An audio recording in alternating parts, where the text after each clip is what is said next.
sudah diajukan, tapi sudah dikabulkan nggak? Belum. Yang menjamin si Loli, Bang. Oh, jadi Anak di bawah gini, umur, gimana, kalau Bang? masalah penangguhan itu hak kepolisian ya. Benar-benar 100% itu hak kepolisian. Nah, penangguhan terkait syarat subjektif, syarat objektifnya itu terpenuhi atau enggak. Dan itu pun kewenangannya mutlak di kepolisian. Apabila kepolisian tidak memberikan ya tidak. Seperti itu. Ada batasan Bang, yang kalau kasus pembunuhan, kasus ini, kasus tertentu itu, ini nggak bisa ditangguhkan? Tidak. Yang kita khawatirkan dari polisi itu apa? Menghilangkan barang bukti, ya. Terus mengulangi lagi perbuatannya atau melarikan diri. Kan seperti itu. Apabila itu tidak dia sanggup, ada yang jamin tidak akan melarikan diri, tidak akan melakukan lagi, tidak akan menghilangkan barang bukti, mungkin bisa aja ditangguhkan. Atau dari kondisi kesehatannya yang sakit, daripada di penjara jadi beban negara, ya enggak, lebih baik dibuat tahanan kota atau tahanan rumah sehingga tidak jadi beban. Coba bayangin kalau orang sakit atau meninggal di penjara, nanti fitnah lagi, ya enggak? Kan itu ada syarat subjektifnya, ada syarat objektifnya untuk melakukan penangguhan penahanan. Tapi beredar katanya Nikita sedang mengandung, Bang, lagi hamil, Bang. Itu seperti apa, Bang? Nah, hamil berapa bulan nih? Ya enggak? Kalau ada hamil berapa bulan? Begitu. Ada kan yang pernah melahirkan di penjara kan? Selama yang nahan siap sibuk ya silakan aja kan. Ngidam ini, terus sakit ini, namanya juga orang hamil kan.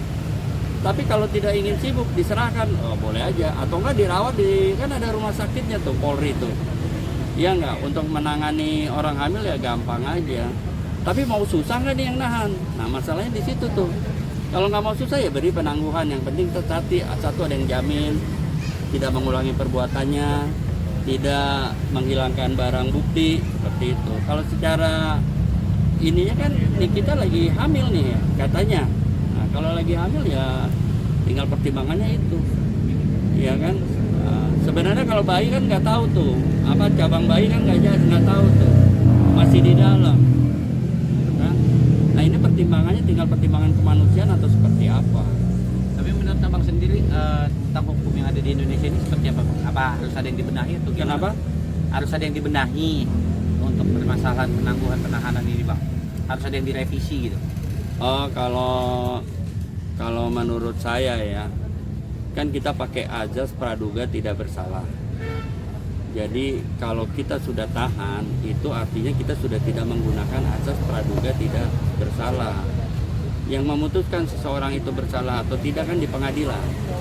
Nah, oleh karena itu menurut saya ya, sebaiknya semua diselesaikan di pengadilan dulu tuh, ya. Tapi kan beda, dari dalam hukum acara kan ada kecukupan 2 alat bukti. Kalau dikatakan 2 alat bukti, maka punya kewenangan untuk menahan. Punya kewenangan tadi untuk meningkatkan dari saksi menjadi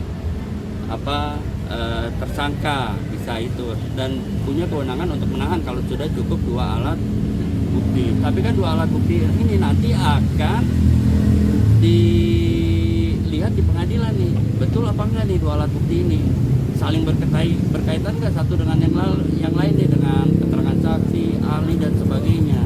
Nah, itu bisa bersalah, bisa tidak bersalah. Tapi kan bagi yang sudah terlanjur ditahan, sudah jelek nih nama baiknya, dan sudah dihukum, walaupun hanya misalnya dalam proses itu 4 bulan, tapi sudah mengalami siksaan nih, siksaan batin, fisik dia, bahkan siksaan dari sosial ya, dari masyarakat. Tahu-tahu misalnya dibebaskan di pengadilan, kan repot nih, harus ada ganti rugi dan sebagainya. Oleh karena itu, kalau menurut saya sebaiknya itu ditahan atau tidak ditahan setelah proses itu terjadi di pengadilan. Jadi pihak penyidik hanya menyodorkan nih bukti-buktinya aja nih, 2 alat bukti. Setelah disodorkan 2 alat bukti, jaksa siap penuntutan, gelar di sidang bersalah atau tidak bersalah. Nah, maksud saya seperti itu. Sebaiknya sih saya berpikir tidak perlu ditahan ya, selama dia tidak melarikan diri, tidak menghilangkan barang bukti, ya kan, tidak mengulangi perbuatannya, itu seharusnya sih tidak ditahan. Ya, memang saya berharap hukum ke depan itu tidak banyak penahanan terhadap orang, karena itu beban negara. Kecuali kalau sudah divonis bersalah, itu kan tanggung jawab negara. Kalau orang ditahan kan makan harus ditanggung, kesehatan harus ditanggung, dan lain-lain itu. Sehingga kan negara keluar uang. Coba bayangkan ada berapa banyak setiap hari ya yang bermasalah. Ada berapa banyak di tahanan Polri, di tahanan kejaksaan, di tahanan pengadilan, belum di lembaga pemasyarakatan tuh banyak sekali. Dan itu keuangan negara tentu akan boros di situ. Nah itulah yang perlu dipertimbangkan. Salah satu solusinya adalah adanya keadilan restoratif yang tidak perlu ditahan, diselesaikan secara damai, ya, sehingga tahanan di kepolisian, kejaksaan, pengadilan sampai lembaga pemasyarakatan tidak penuh. Karena kalau udah statusnya jadi tahanan, semua biaya itu ditanggung oleh negara. Oleh karena itu untuk menghemat keuangan negara, saya pikir tidak perlu banyak penahanan. Kita gunakan tadi ajas praduga tidak bersalah, ditahan setelah ada putusan bersalah di pengadilan. Bang, ketika ini kan ditahan 20 hari, Bang, misalkan nanti di pengadilan diputus tidak bersalah sih, ini yang ditahan ini bisa Oh bisa, ganti rugi dong, kan dia tidak bersalah. Ke siapa, Bang?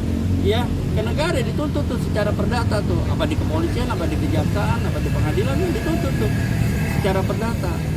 Kenapa nih? Bisa saya dianggap bersalah terlebih dahulu, padahal pengadilan belum memvonisnya bersalah gitu.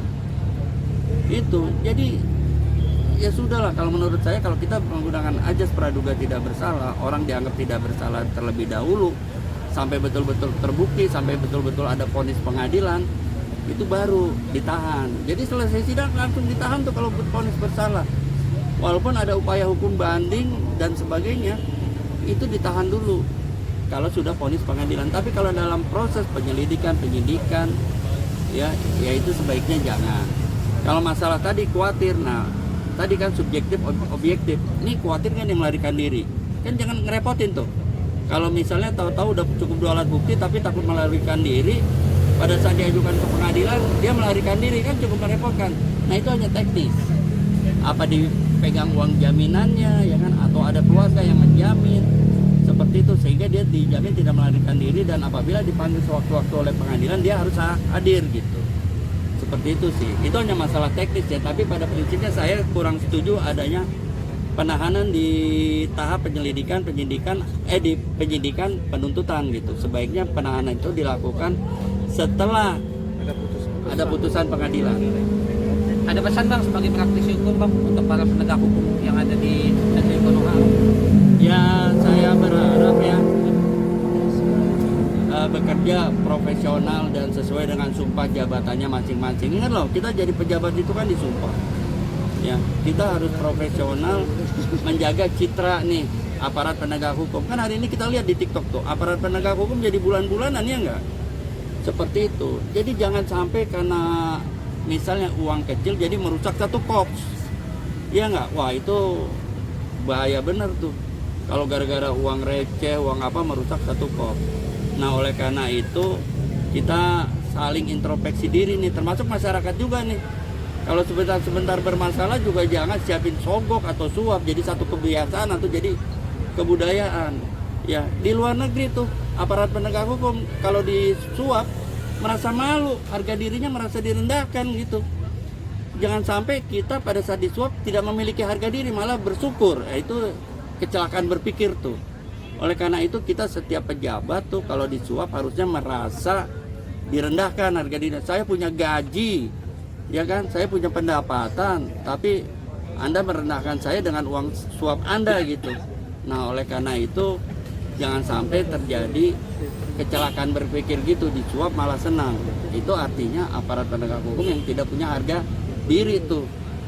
Oleh karena itu ya saya berpesan kepada kawan-kawan sebagai aparat penegak hukum, ayolah bekerja profesional. Kalian dibiayai oleh rakyat, kalian dibelikan pakaian oleh rakyat, diberikan senjata sampai sepatu semua oleh rakyat. Oleh karena itu bekerjalah untuk rakyat. Jangan sampai rakyat minta perlindungan tapi tidak mendapat perlindungan kalau tidak mengeluarkan biaya.